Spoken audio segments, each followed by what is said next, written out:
Hi friends, welcome to my channel. గోంగూర రోటి పచ్చడి చేద్దామనేసి గోంగూర ఆకులన్నిటిని తెంపిస్తున్నా.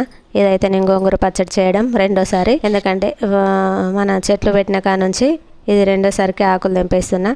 ఫస్ట్ టైం చిన్నగా ఉన్నాయి చెట్లు అయితే, ఇప్పుడైతే బాగా పెద్దగా అయిపోయి ఆకులు కూడా బాగా రెండుగా వచ్చేసినాయి. ఈ గోంగూర ఆకులు కొన్ని పండు వండిపోయి కొన్ని హోల్స్ పడి ఖరాబ్ అయిపోయినాయి ఆకులన్నీ. ఆ ఖరాబ్ అయిన ఆకులన్నీ తెంపి పడేస్తే మళ్ళీ కొత్తగా చిగురు వచ్చేసి చెట్టు అనేది గుబురుగా తయారైపోతుంది. ప్రస్తుతానికైతే ఆకు అయితే బాగా అయిపోయింది. నేనైతే కొంచెమే తెంపేసిన. ఇప్పటికే బేషన్ రెండిపోయింది. ఇంకా కూడా ఆకు ఉన్నది కానీ తెంపలేదు. అది మళ్ళీ నెక్స్ట్ టైం ఎప్పుడైనా తెంపుకొని చేసుకోవచ్చు పచ్చడి అనేసి వదిలేసి ఈ ఆకునంతా శుభ్రంగా 2 సార్లు బావి నీళ్ళతో కడిగేసి ఒకసారి పంపు నీళ్ళతో కడిగేసి పక్కకు పెట్టేసుకున్నా. తర్వాత గ్యాస్ ఆన్ చేసుకొని వెడల్పు గంజి పెట్టుకున్న తర్వాత కొంచెం కారంగా ఉన్న పచ్చిమిర్చి తీసుకున్నా. నేను ఎప్పుడైనా కూరల్లో కానీ కారం తక్కువ ఉన్న పచ్చిమిర్చి వేసేసుకుంటా. పచ్చళ్ళలో కూడా అంతే, కొంచెం కారం తక్కువ ఉన్న పచ్చిమిర్చిని వేసేసుకొని ఆ పచ్చిమిర్చి కొంచెం ఫ్రై అయిపోయిన తర్వాత ఒక గిన్నెలో వేసేసుకొని గోంగూర ఆకును కూడా వేసేసుకొని ఆకులోని వాటర్ అన్ని పోయే వరకు గోంగూరను బాగా ఫ్రై చేసుకోవాలి.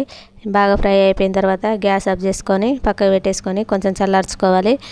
తర్వాత శుభ్రంగా కడుక్కున్న రోట్లోకి 4-5 ఎల్లిపాయలు వేసేసుకొని 1 టేబుల్ స్పూన్ జీలకర్ర వేసేసుకొని కొంచెం కచ్చపచ్చగా దంచుకున్న తర్వాత ఫ్రై చేసుకున్న పచ్చిమిర్చి ముక్కలు కూడా వేసేసుకొని ఈ పచ్చిమిర్చి ముక్కలు మెత్తగా రుబ్బుకోవాలి.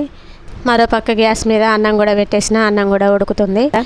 ఈ పచ్చిమిర్చి పేస్ట్ బాగా మెత్తగా అయిపోయిన తర్వాత ఫ్రై చేసుకున్న గోంగూర ఆకు కూడా వేసేసుకొని మంచిగా 2-3 సార్లు ఇలా రుబ్బుకున్న తర్వాత 1 టేబుల్ స్పూన్ ఉప్పు వేసేసుకొని 4 సార్లు రుబ్బుకున్న తర్వాత ఒక గిన్నెలోకి వేసేసుకోవాలి. ఈ గోంగూర పచ్చడిని అయితే చాలా మంది పోపు పెట్టేసుకుంటారు. ఈ పోపు పెట్టేసుకోకుండా ఇలా తింటే చాలా టేస్టీగా ఉంటుంది గోంగూర పచ్చడి. ఈ గోంగూర పచ్చడిని ఇలా పచ్చిమిర్చితో కాకుండా ఎండుమిర్చితో కూడా చేసినా కానీ చాలా టేస్టీగా ఉంటుంది. ఎన్ని రకాలుగా చేసినా, ఎన్ని విధాలుగా చేసినా దీని టేస్ట్ మాత్రం మారదు. ఎంత తిన్నా తినాలనిపిస్తుంది గోంగూర పచ్చడి అయితే. నాకైతే ఎన్నిసార్లు తిన్నా కానీ బోరే కొట్టేది గోంగూర పచ్చడి.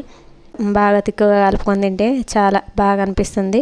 వేడివేడి అన్నంలో చాలా బాగుంది. నేను ఎన్ని వీడియోలు పెట్టినా కానీ నా ఛానల్కి మాత్రం ఎక్కువ వ్యూస్ లైక్స్ సబ్స్క్రైబర్స్ అయితే రావట్లేదు. వెనకడుగు వేయకుండా ఇలానే వీడియోలు పెట్టేస్తాను. ఈ వీడియోలు కనుక నచ్చితే నా ఛానల్ని సబ్స్క్రైబ్ చేసుకోండి, లైక్ చేయండి, షేర్ చేయండి. మరిన్ని వీడియోల కోసం అయితే నా ఛానల్ని అయితే ఫాలో కండి ఫ్రెండ్స్. ఇలా వేడివేడి అన్నంలో ఈ గోంగూర పచ్చడి అయితే ఎంతో టేస్టీగా ఉంటుంది. ఎంతో టేస్ట్ కూడా చాలా బాగుంది పచ్చడి అయితే.